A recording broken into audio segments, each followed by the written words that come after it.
And we are live. Welcome to another episode of Business Focus Live with me, John, where we talk about business related topics as well as news from here and around the world. If you're new to this channel, don't forget to subscribe. Let's get started.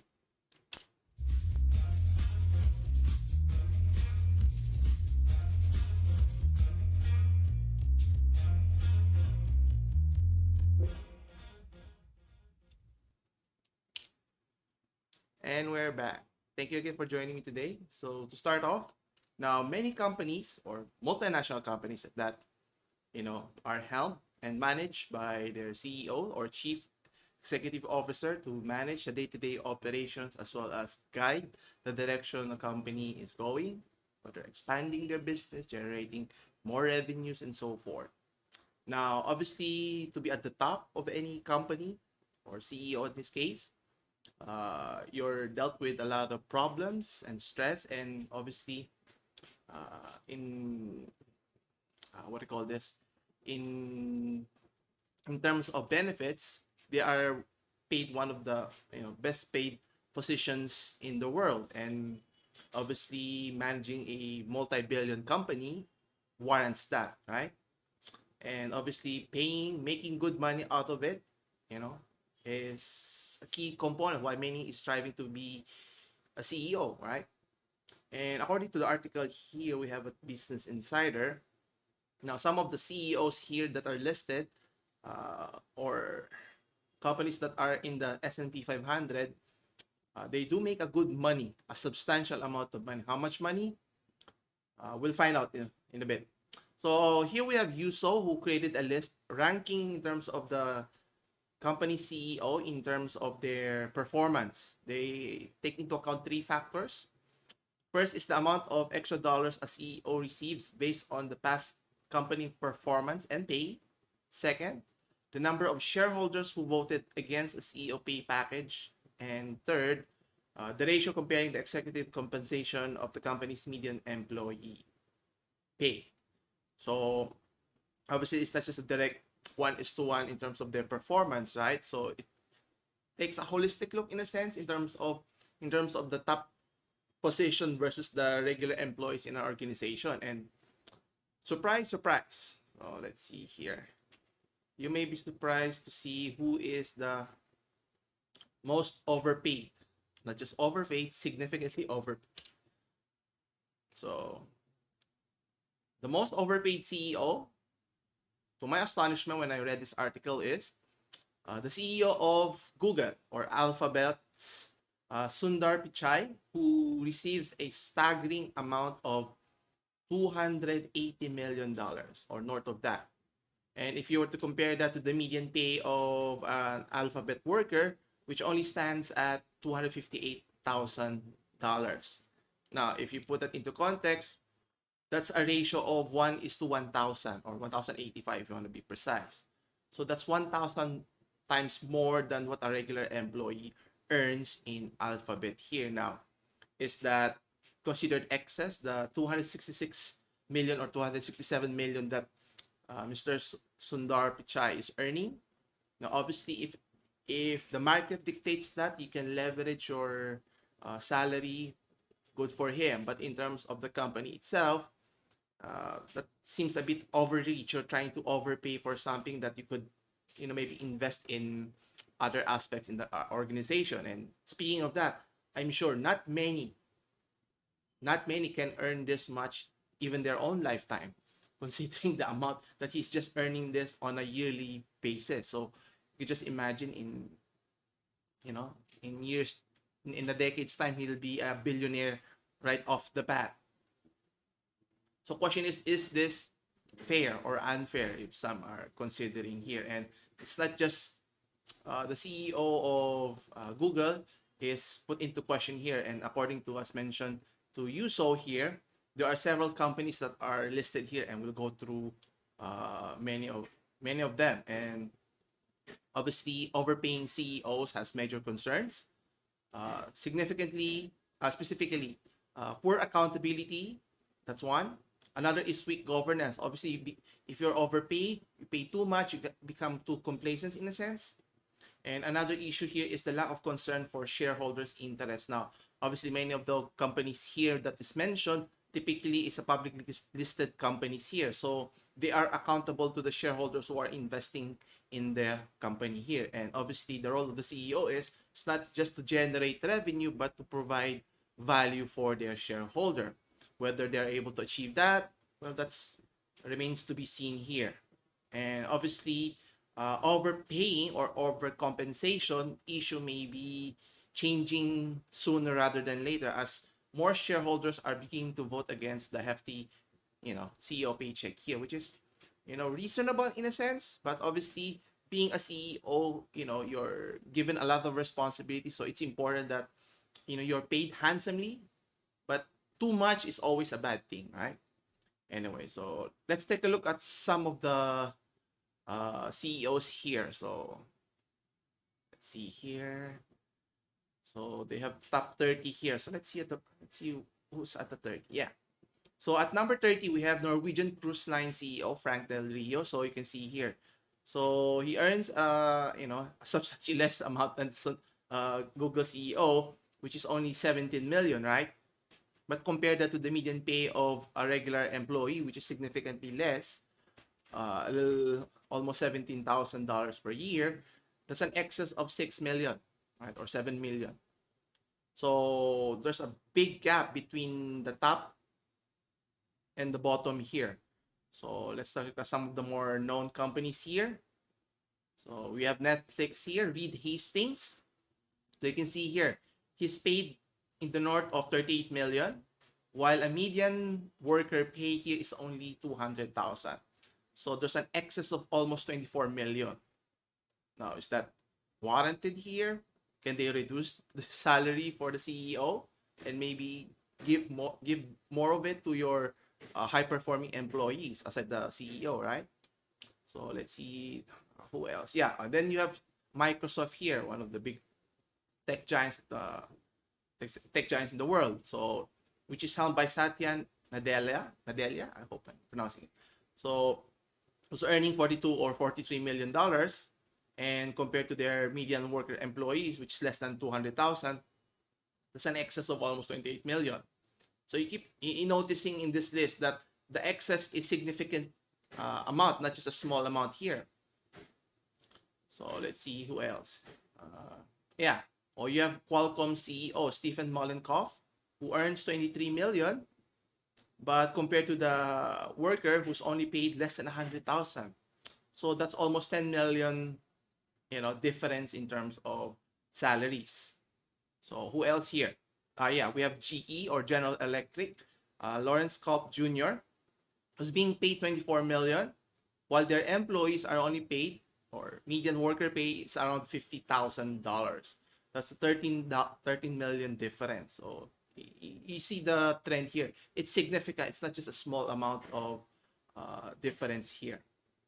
And then we have the Activision Blizzard, the controversial Blizzard, right? Robert Kotick, who's earning $30 million. Whether you're doing a great job or a poor job, in this case, I tend to side on the latter part. While the median worker is only less than 100, the excess is north of 15 to 16 million. Or now we're closing into the top 10. So let's see here. Okay. Oh yeah. In number 11, so Advanced Micro Devices are also known as AMD. So one of the chip makers, right, for desktop computers, which is helmed by Lisa Lu, which is kudos for her for, bringing AMD in the forefront, competing with Intel in the chip making. So is she worth $60 million compared to the median worker of almost 100,000? So that's a significant, excess of $40 million. Is that fair? Maybe so, because she was able to produce significant results for the company, leaping ahead of Intel, and now Intel is in catch-up mode in terms of providing better, smaller chipset for better performance in their chipset. Anyway, then at number 10, you have Fox Corporation, which is held by Lachlan Murdoch. So again, you see here, getting paid in the north of 42 million, and it wasn't mentioned here the median worker, so it's difficult to justify the difference here. But anyway, let's skip that one. Here we have here Intel as well. So which is held by Robert Swan, which is going to be replaced soon. But look at the salary he's earning, 67 million, while their median worker is only being paid around $97,000. That's an excess of 50 million. And you see here the excess keeps getting higher and higher. So for the Kraft Heinz company, Miguel Patricio is earning 43 million, while a regular employee is only being paid, or median pay is 42,000. At number 5, you have the Disney company. So you can see here the excess is in the north of 30 million. For Howmet Aerospace, the excess is almost 40 million for John Platt. Then you have CVS Health, held by Larry Merlo, who's earning 36 million, and there's a gap of 24 million. Then number 2 here, we have Discovery, the company, the channel, if you're familiar, which is held by David Zaslav, who's earning 45 million with an excess of 33 million.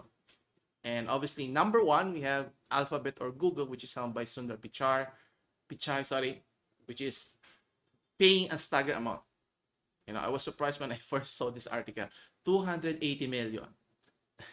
And your employees are, they're considering paid well in the north of $200,000 to $300,000 a year. But the gap here, you can see here, 200 million excess. I don't know what Sundar would do with that excess money here. But either way, is that good for business? Obviously, time will only tell if, if CEOs become too complacent because they know they're being paid well. There's no incentive, not an incentive, but there's no more push for them to work even harder necessarily. And as you can see, many of those companies who are getting paid, some are struggling or doing poorly, especially in particular last year compared to this year. So, whether that's fair or not, who are we to judge? But according to others, it's reasonable that, excess is excess at the end of the day. Anyway, continuing with the line of thought here, since we're talking about, the performance of the CEO, Mr. Sundar Pichai, in terms of Google's performance. Now, he's getting paid in the north of 280 million. Now, is the company getting the money's worth in terms of the direction that Google is going, diversifying their company and so forth? And one of their projects that they're trying to accomplish is not just focus on the software in the Android business or Android. It's focus in the ecosystem like how Apple is doing. They're also branching out into gaming by providing Google Stadia, right? And if you've been hearing the news lately, not too good. And one of the main problems is what happened to Google Stadia. Now, there was reports that they were supposed to compete with the likes of Sony with their PlayStation, and for Microsoft's Xbox, and even competing with desktop computers here.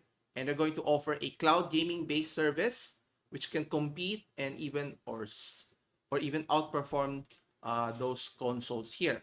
But sad to say, that didn't turn out well because of poor initial subscription. Let's see here. So what happened to the Google Stadia project here? Now, they were supposed to develop their own studios to produce AAA games similar to how other companies like Sony and Microsoft is doing. But the main problem that led to the downfall of pursuing that avenue is the lack of focus and discipline to run a successful gaming studio. Now, one thing that they didn't realize is, from a software standpoint to transitioning to a gaming industry is not as easy as it looks. Obviously, you need capable people to manage it, and you need games at the end of the day. And if you don't create exclusive games that would convince players to, purchase your products in the first place, it won't make sense. Similar to how Nintendo works, right? Even though Nintendo used to be the big player in the gaming industry, they become the number 3 in the market compared to Sony and Microsoft as mentioned, but they have exclusive games that if you want to play, let's say Mario or Zelda, you can only play it in their console or platform. So Google has to create similar to to this one. Otherwise, it won't make sense. Now, they're going to rely on third-party developers, which is even difficult to begin with, because why would developers invest in their platform if there's no what do you call this? There's no customer base or gamer base to begin with. Anyway, so as mentioned here, Google wasn't funding the games to sell games. It was funding games to sell Stadia, and that backfired tremendously. And as you can see here, due to the underwhelming number of subscribers the platform managed to garner since November last year, and obviously Google's strategy of starting small and building small was not implemented properly in the case of Stadia here. And obviously games in particular needs long beta cycles to be able to develop properly, especially developing games at that. So, and they also over marketed themselves, right? They overpromised in a sense, like in this case, that they will perform as mentioned, but investing in a new console here, actually they have a good idea there if you think about it. In terms of Google Stadia, if they were a cloud-based gaming company that you can play anywhere as long as you have internet access, that would have been a tremendous idea. But obviously, if you were just going to limit the games that you can play, like how Microsoft Xbox works when they offer Game Pass, so you pay a subscription fee and they give you a plethora of game selections. Or on the other hand, if you're Sony, you buy each individual game using their platform. So it would have been nice for Google Stadia to follow that path, but obviously it would be difficult unless you own those publishing companies, right? And you need games to entice gamers to play your platform here. And obviously, one problem what's mentioned is the controller. Now, obviously, one of the advantages of playing Google Stadia, you don't need to purchase their Google Founders Edition controller to be able, to play games, which is in a sense a shot in the arm in a sense. And also the subscription base, as mentioned, it would have been a great idea to offer players like how Netflix works. So you pay a subscription fee, you can play all the games that you want on a monthly fee. But obviously, it only covers a handful of games, and you have to pay an extra $60 for the other titles. So why would anyone shift? Or if you already have an existing platform like PlayStation 5 or even Microsoft Xbox Series X here. So which leads to the main crux of the problem here is will they be able to sustain it? Now obviously the one of the key issues that was mentioned is that they were ill-equipped for both in leadership, so not having the right people to manage the division and providing the resources here. Now obviously they have invested millions of dollars here or even hundreds of millions, but obviously it needed more. Now obviously if Google were to support it 100%, they could support it, but it's going to be expensive. They were thinking maybe they could get a quick return in terms of their investment. Well, I guess that backfired, right? And obviously the games is important, and obviously enticing developers spending millions, is it enough? Not really. And providing exclusive content to attract users to the platform is, I think, the key part here, so that you can say if you want to play this certain type of game, you can only play it at Google Stadia here. And that would be a great idea to begin with. But anyway, obviously now they have to shift their focus what they're good at, which is Google is known for their engineering and technological business side here. Now whether they should continue with their Google Stadia platform here, well, according to the article, they have no intentions of abandoning the Stadia platform. But how they go about doing this, it's a big question mark here, because obviously other companies are trying to follow the route that is Xbox is doing or Microsoft is doing. So you have Sony, you have even Nvidia trying to capture the market here. But as for Google Stadia here, it's an uphill battle. So we have to wait and see. Continuing, last story regarding Google here. So paying 280 million, and then this is what happens in your Google Stadia game division, doesn't bode well for your CEO. On the other hand, one of their better products that they're selling right now is Google TV, which is integrating in your current television with streaming services that has over 30 streaming services. So let's see here. So obviously offering better experiences when you're trying to binge watch on your television, whatever TV you're watching here, and as long as it has Google TV installed, you can already access the different streaming platforms across all TV platforms. So you can see here, obviously the integration of Google TV platform is the ability to aggregate and organize content from a variety of different sources, which is important to make it easier for consumers to, if you want to watch, let's say, The Mandalorian for Disney, you have Disney Plus already access there, or maybe you want to watch the Grand Tour in Amazon Prime, or maybe watch movies at Netflix and so forth. You don't have to log in at different accounts. You just select it in the homepage here. Makes it easier, right? Now for Google TV, obviously they already have YouTube TV and Google TV, also known as Play Movies. So you can also watch, as mentioned, Disney Plus. You have Hulu, HBO Max, and NBC's Peacock, which we'll discuss a little bit about the issue with streaming services here. So you can see here, it's just like your cable TV before streaming services was popular. So you can see a plethora of channels that you can watch, or streaming channels, you want to call that. So you can watch, certain series, old series, movies, and whatnot. And obviously, this would be tremendous if we have access here in our country here. But obviously, on the likes of Apple TV, the integration of Google TV is somewhat limited. Well, why could that be? Obviously, Google TV is competing with Apple TV. Now, whether it will be available in the future, we'll see. Now, obviously, using Google TV app on a phone will still show Apple TV content as unavailable as of the moment. So that might change too, obviously, in the future here. And obviously, when you talk of Google TV, it's something that consumers want, and make it easier for consumers to binge watch in many of their platforms. Now, at the end of the day, is Google doing a great job in terms of providing their products and services, or are they trying to stretch too far in terms of their core business and expanding too fast? We'll see. Anyway, continuing.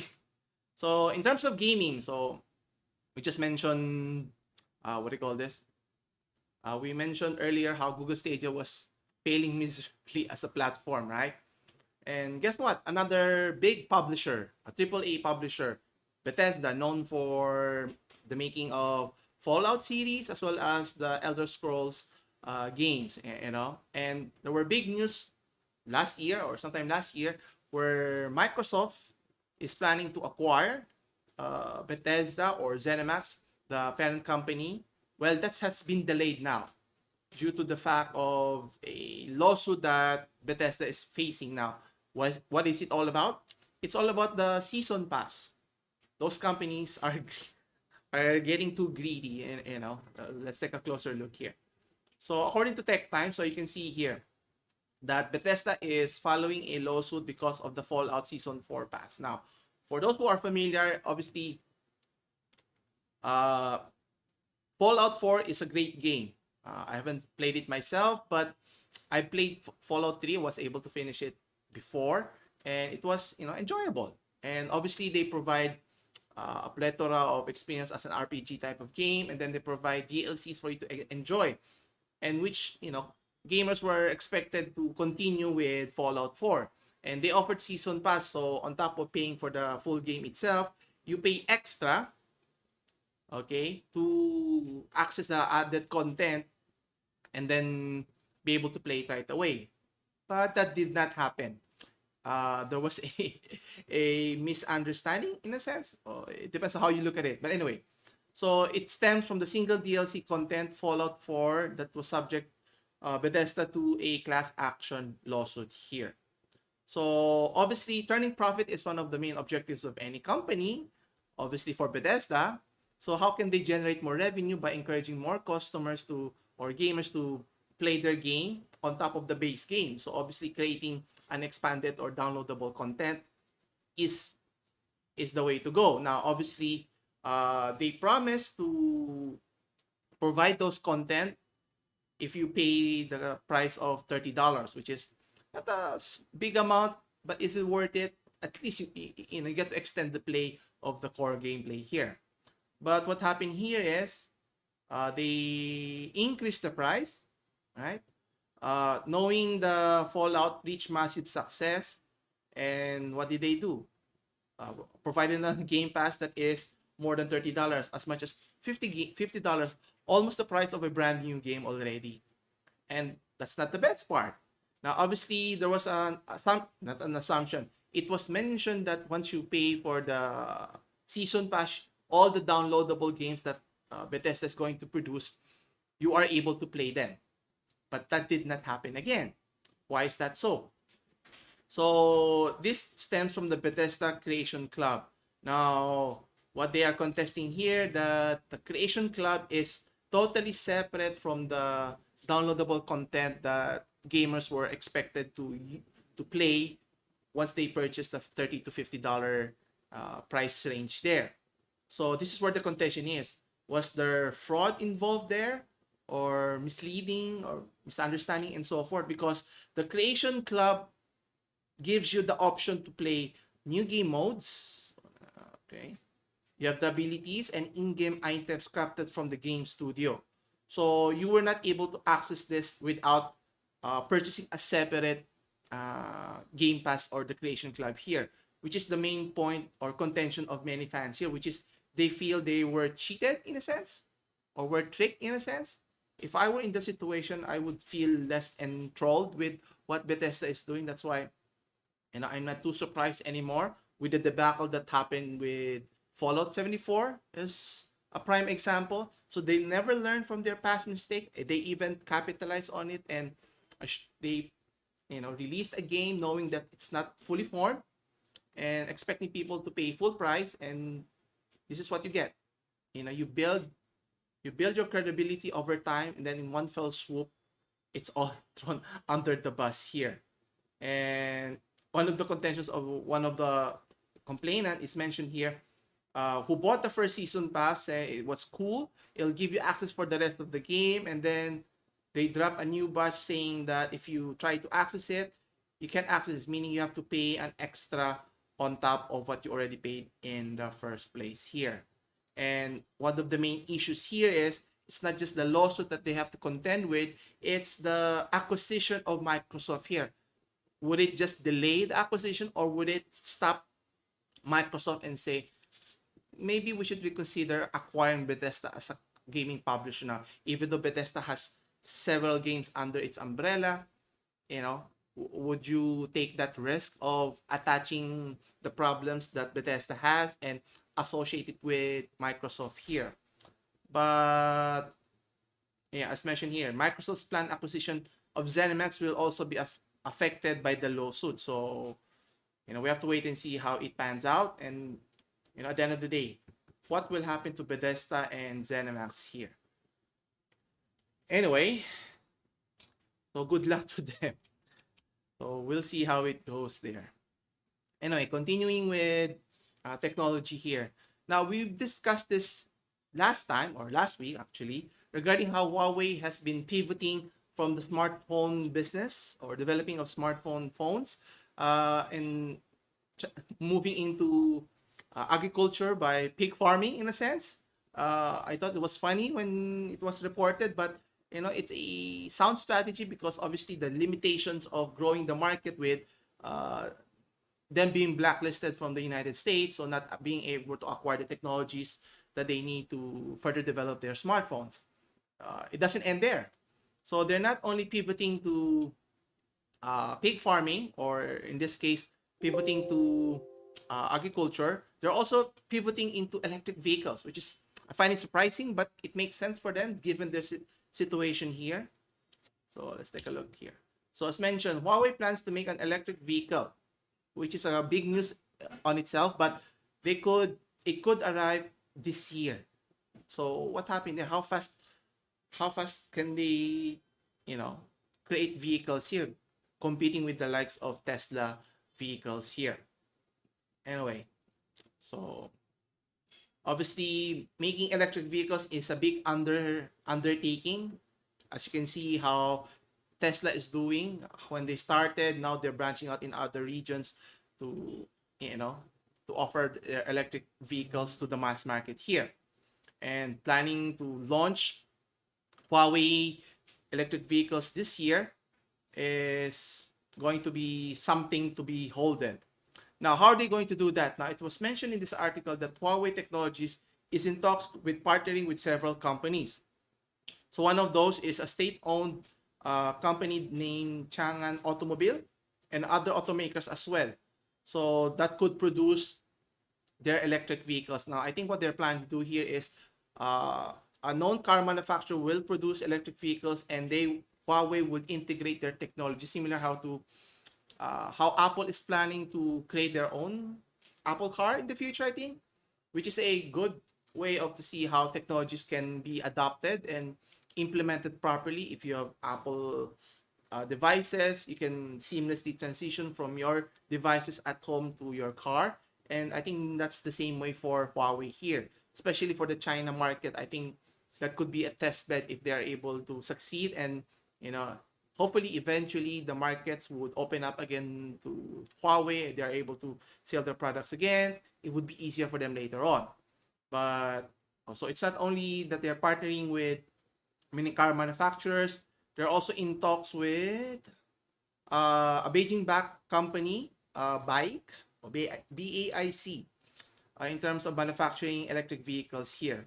So I think this has been going on since when they were blacklisted by the United States government here. So they haven't, floundered in terms of sales in the smartphone, but they have continued to look at different avenues of where to capitalize or where can they pivot as a company itself, which is commendable in a sense here. Now, will it work out for them in a sense?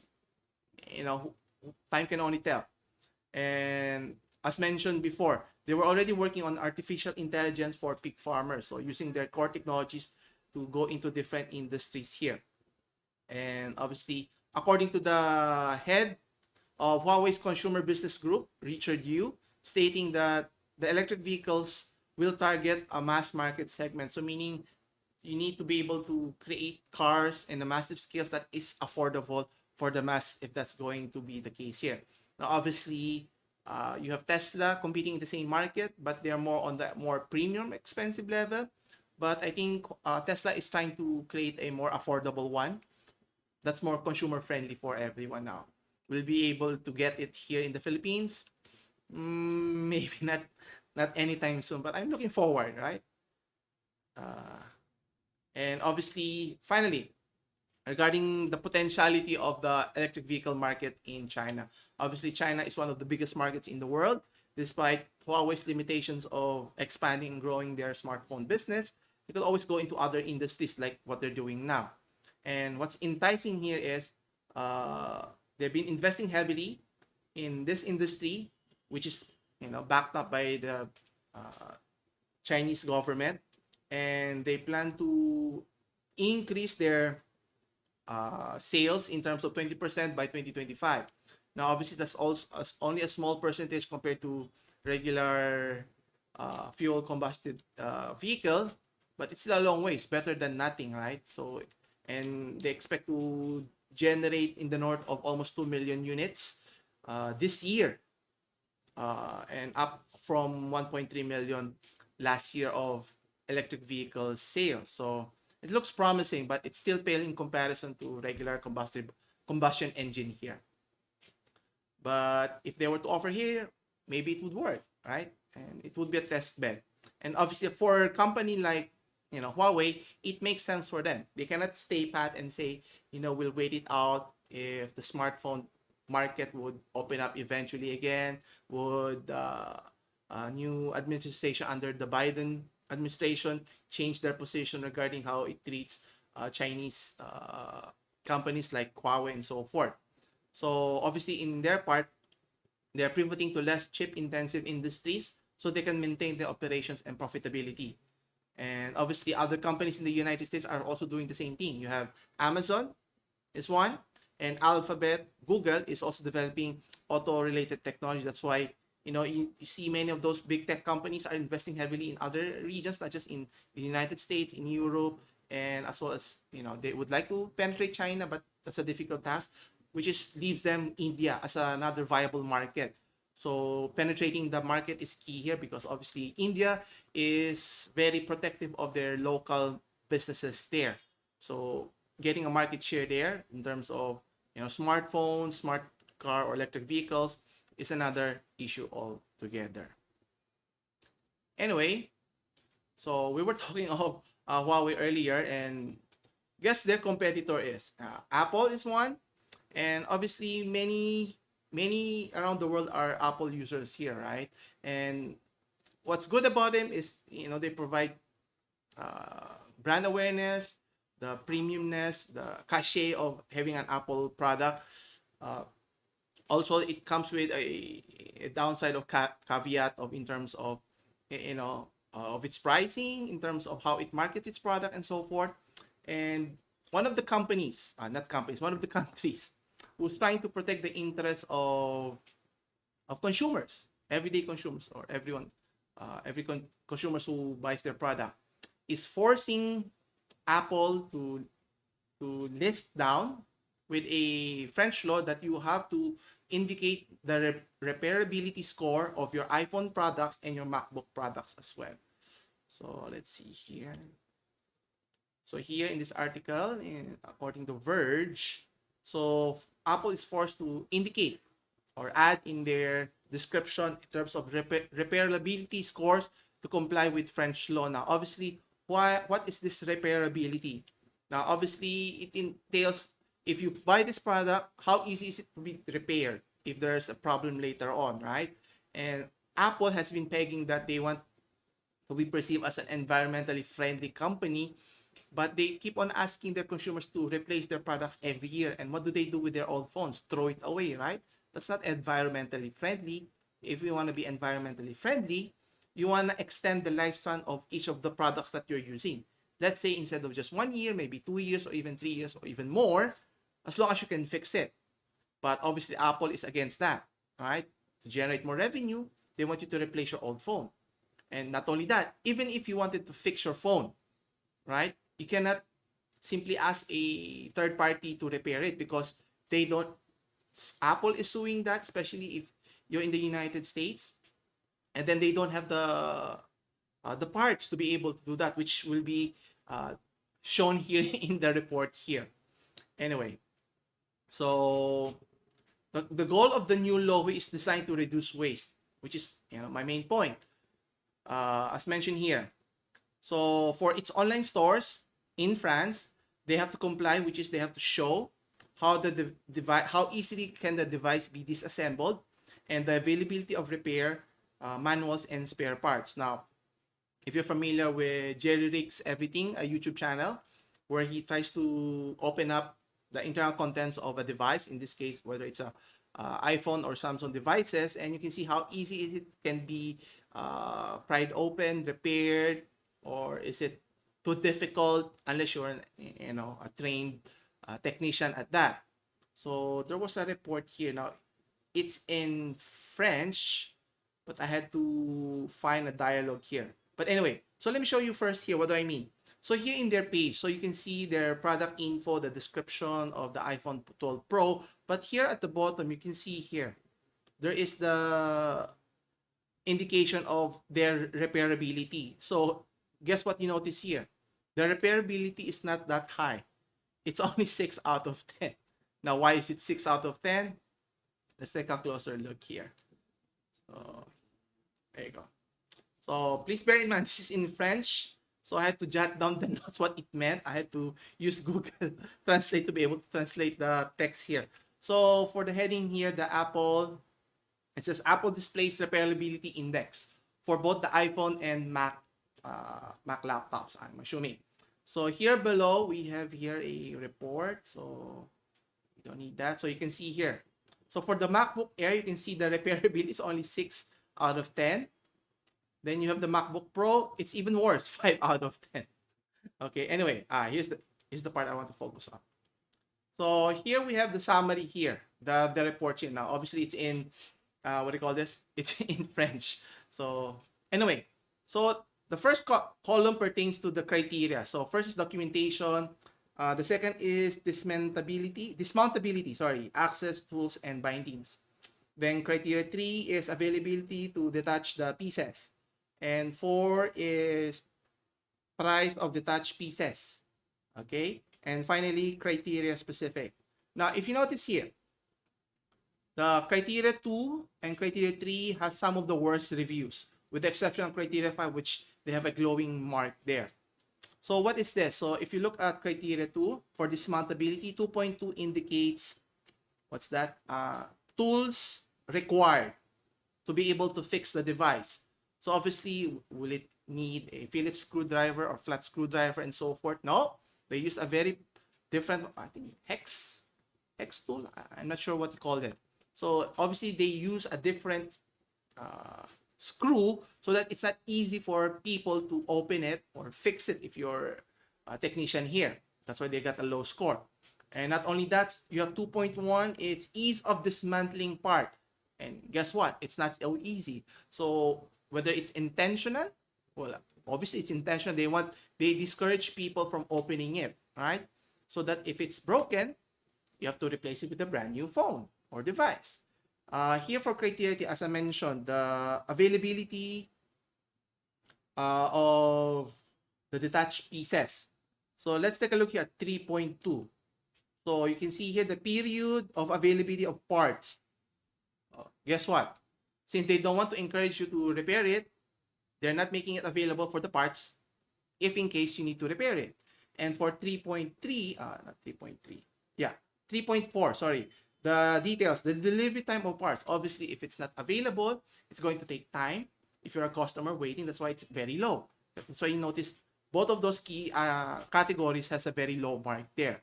Now, with the exception of criteria 5, on the other hand, in terms of information of nature for updates, they got a score of 10. Same goes for remote assistance, which is good. We want assistance from those manufacturers. And finally, possibility of software reset, which is very easy to do. Now, obviously, does it encourage consumers to buy their products? I guess. Now, it depends, right? For everyday consumers, if you can afford it, you throw away your devices, who cares, right? But for the majority who are, environmentally conscious, it's a big deal, right? So it's not as easy as, what Apple is set out to promote. And at the end of the day, as mentioned here, the law is obviously in favor to help consumers and in favor for the repair rules to help fix your phones. Now, obviously, Apple could do that. Obviously, they have a different agenda. They want you to buy new phones rather than fix it. So if you want to get it fixed somewhere else, but they don't have the parts, so it doesn't make sense. So what do you do? So obviously, as a consumer, you have the right to be able to get the services that you need. If you want to replace it, then so be it. But if you want to get it fixed, you should also have the right to be able to do that. Hopefully, that rules or law can be applied also in other regions, hopefully in our country as well, so that Apple is on notice that, as much as they want to control the logistics of their manufacturing to the end cycle of a product, but once the consumer has already bought the product, it's the right of the customers to do whatever they want, right? Whether they want to put a different skin on it, put different applications inside the device. Obviously, Apple has already reaped millions and billions of dollars out of it. So controlling how the consumers use the device seems a little bit unfair in a sense. But anyway, so continuing. Now, obviously, we mentioned earlier regarding streaming services like, the Google TV earlier. Now, one of the most popular streaming services right now is Netflix, right? They're the pioneers of the streaming services here. And guess what? A lot of companies, trying to follow suit here, trying to get a piece of the pie here. And whether it makes sense for them, will they be successful? Who knows? Now you already have Disney going into the fray. You have Disney Plus, which also owns, I think, Hulu in a sense. And then you have, who else here? Let's see. Yeah, you have Amazon going to the streaming services as well. You have Amazon, NBC Universal, Warner Media, and even Fox. Now, have we reached a point where, you're given too much options here? It used to be when, we have regular TV, you only have a few stations, you can count them in your fingers. And then cable TV came around, and then you're given a plethora of channels to watch. So you don't know which one to binge watch, because most of the time you're just clicking, surfing, which shows to watch, what to watch. Then you already wasted 30 on hours time just browsing. Then the platform of streaming gave us an idea of what perfect scenario is. You have one streaming services that has all of the movies, contents that you can watch, and you pay it at a monthly fee, right? Now, obviously, the subscription fee base is what enticing other companies to follow suit here. Now, will it work for them? Especially for Paramount here, which is our article for today here. Let's see. So, Paramount is joining with the likes of Amazon and Netflix here. So, have they reached the limit or the peak of streaming services? Is Paramount going to succeed here or fail? Just like with other companies, like in this case NBC Universal, which is Peacock. Then you have Amazon. They have a customer base, but in terms of watching their streaming services, we have to wait and see. Obviously, Netflix has a big customer base in the north of 200 million, right? And not far behind is Disney, which is already reached 100 million. But obviously, it's a case-to-case basis. And according to article here, as mentioned, now even though Paramount has a big library of content. Now, for those who are not familiar, Paramount owns also CBS. So they own the TV series for the CSI. You have the Miami, the original one, and then New York. And then you have Criminal Minds. And then they also have, they're going to show also Nickelodeon, MTV, BET, Showtime, and Comedy Central. Now, will it be enough for you to entice you to join their subscription and watch their film? Now, in fairness to them, they're investing heavily, as much as 5 billion, hoping to get somewhere close to where Disney is right now, 60 to 70, and hopefully in the north of 100 million. But one of the main contention here, as mentioned, is it going to work for them? And the main question mentioned here or posed here, right? When Netflix offered it, was there a need for streaming? Yes, there is. Now, for Disney, you may debate about it because of the content that they have, the library that they have. For Paramount, if they're just going to entice with what they're offering right now, I don't think it's going to be enough. And as mentioned here, the streaming services platform don't need to exist, right? And it has to fulfill a need, as mentioned here. Streaming services has to be a non-negotiable purchase, which makes sense, since you have to buy it, otherwise you cannot live without it. Now, for many instances with the likes of Netflix here, so they used to have the rights of The Office, right, which is owned by NBC or Peacock, and then the rights were expired, and then it moved back to NBC. But the question here is, when it was popular in Netflix, was it because of the fan base that was watching it, or was it because of the show itself? Because if the show were to move to a different platform, like in this case in Peacock, would people still watch it? Is it enough to convince you to watch? Now, obviously, Netflix has grown to a big enough market in terms of their library, of the original, as well as their licensed products or content. And 200 million is a lot of subscribers. And one of their main contentions here that they're stating here is Netflix benefits from being the first and adapter, so they were able to create a need or meet a need at the time. And for $10, $15 a month, it seems like a good deal, right? And other companies are trying to follow suit here. But the question is there a want, a need, right? And in the case of Disney Plus here, which is already closing into 100 million subscribers, obviously they have the, what do you call this, the Marvel films, the Star Wars films, and the movies that they have accumulated over the years. And one of their more popular TV shows, which is under scrutiny again, you have The Mandalorian, right? Now, is it enough to convince you to own several streaming platforms? I think you'll go back to the same problem here. What do I watch in the meantime here? You have too many choices, which is kind of confusing if you're a consumer here in this case. So asking a consumer to sign up for another platform and pay for another app is a big and daunting task. And obviously, this is not a consumer friendly aspect, which is I agree. So unless there's a reason to purchase it outright, or what some might do instead, if they like a particular series or movie that they watch, maybe they just subscribe to them maybe a short period instead of a year, or maybe just a few months, a month or so that you can see what their content is, and then there's no more reason for you to continue watching it, right? And is it enough? Will this be the same outcome for Paramount Plus here? Well, we have to wait and see. Actually, one of the main examples that they're showing here is sometimes, the other companies take it for granted. Like in this case, TV series which was sold to Netflix at the time. So I don't know if you've seen it. I haven't seen it myself, but it was very popular.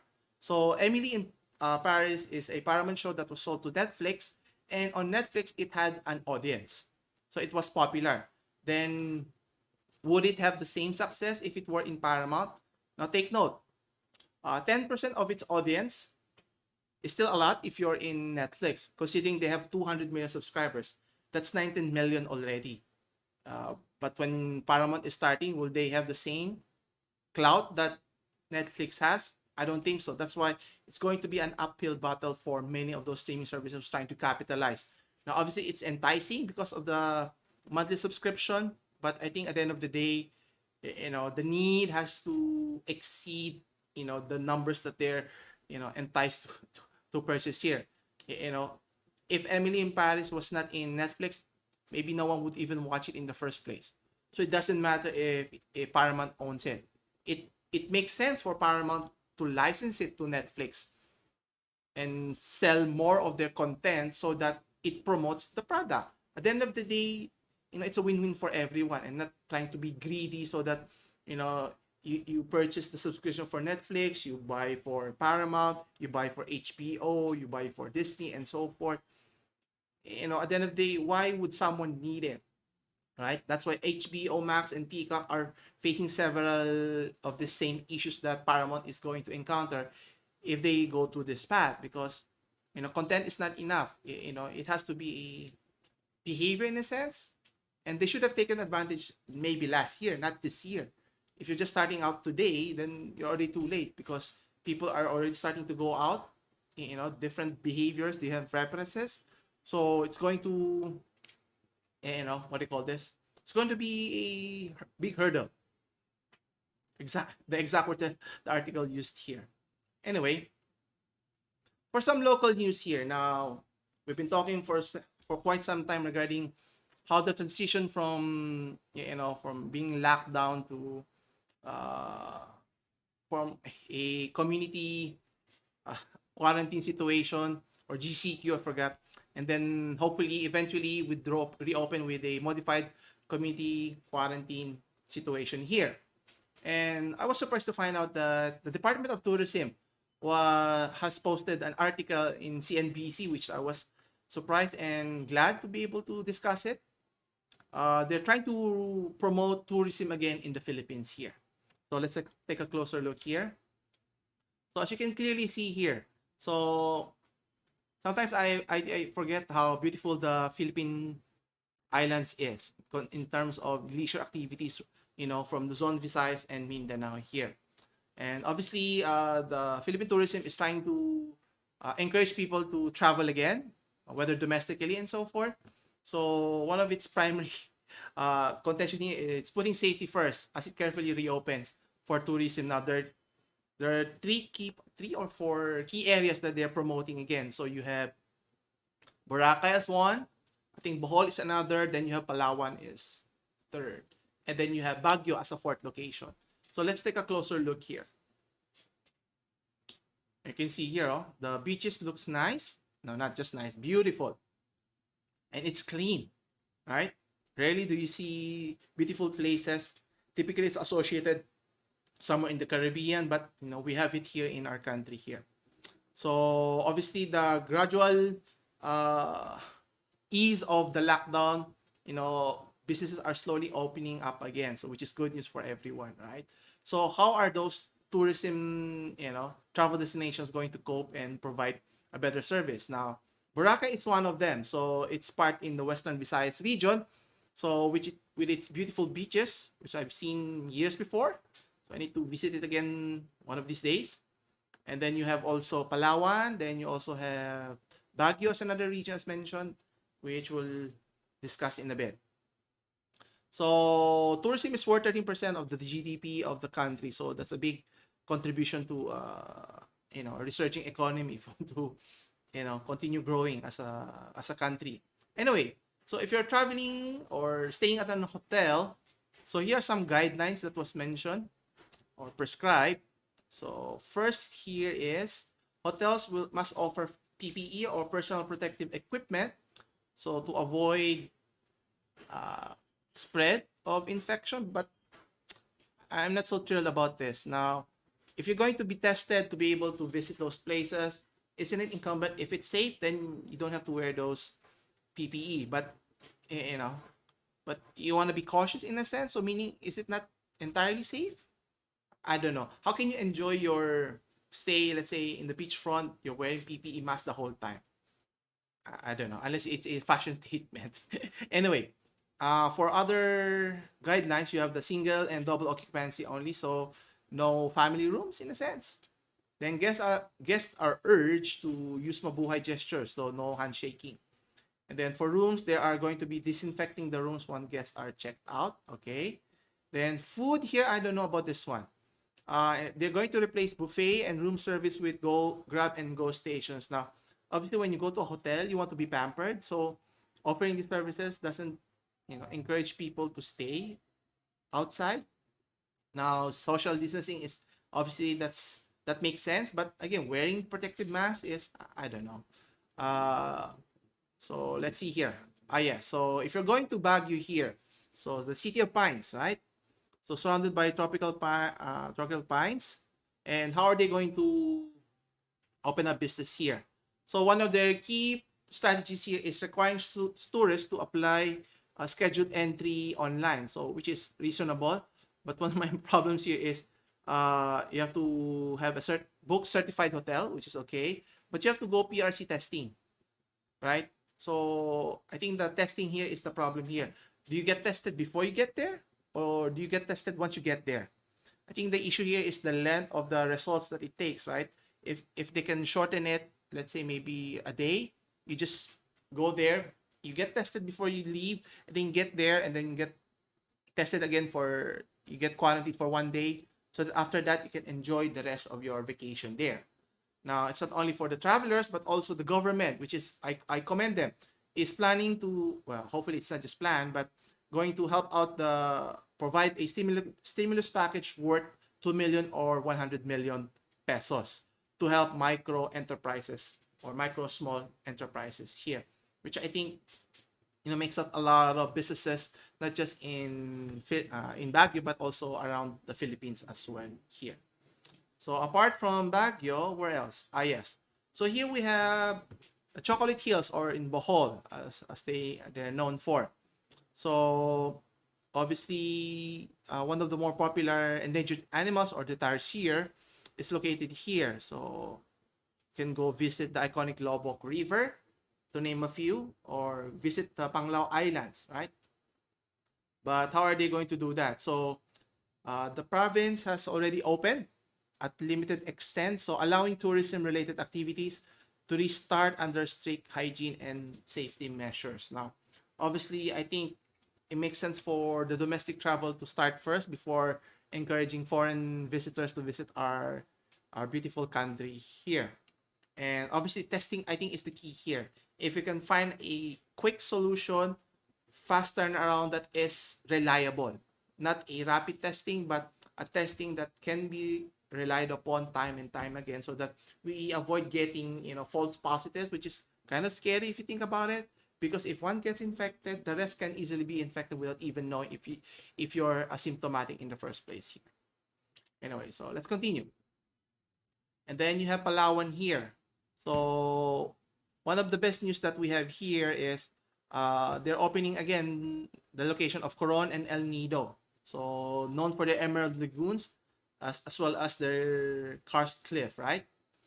Anyway, so one of the great news here is that the locations of Coron, El Nido, and San Vicente have kept COVID-19 at bay, which is a rarity rather than the norm.